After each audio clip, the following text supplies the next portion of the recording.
আরে সবে সবে বিয়ে করেছে, একটু একটু ভালো করে ওগুলো ভালো করে এখন কি বলবো, মানে বিবাহ পরবর্তী কিছুদিন উপভোগ করুক, তারপরে আবার ভোটের লড়াই, তার মধ্যে আর এইসবের কী দরকার। হ্যাঁ, ডিভোর্সে তো হয়নি, তারপরে বিয়েটা করলেও তো কি কোন দিকে হতে পারে, কি হতে পারে কিছু। দেখো আমি ওটা যাই হোক, আমি ওটা খুব সেন্সিটিভ একটা বিষয়, 2-3 জন মানুষ তাদের কি নিশ্চয়ই তাদের এটা একটা ইয়ে, কিন্তু আমি এটাকে নিয়ে আমি কোনো নেগেটিভ কমেন্ট করতে চাই না।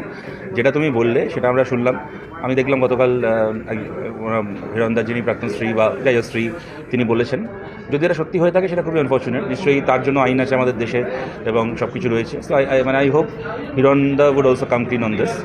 তার বাইরে I don't want to make it a issue of politics, as long as হিরণদা মেক্স শিওর যে এই ঘটনাটা সত্যি কি মিথ্যে। কারণ দেখো, একজন মানুষের ব্যক্তিগত জীবনে তিনি কী করবেন কি না করবেন তাই নিয়ে আমরা কখনো নাক গলানোটা খুব সুরুচিপূর্ণ কাজ মনে করি না, এক্ষেত্রেও আমরা তা করছি না। কিন্তু কোনো একটা জায়গাতে তা যদি আইনকে ভায়োলেট করে, তখন তো সেটা একটা ব্যক্তির অধিকারে সীমাবদ্ধ থাকে না, তখন তো তার একটা বড় ইমপ্লিকেশন থাকে। সো লাইক আই সেড, মানে I hope he comes clean and then he enjoys his life at a personal level. রাজনৈতিকভাবে তো যা লড়াই থাকবে সেটা অন্য জায়গায় থাকবে। তার সাথে ছবি ডিলিটও করে দিয়েছেন আজকে, সব ছবি দিয়ে সেটাও একটা।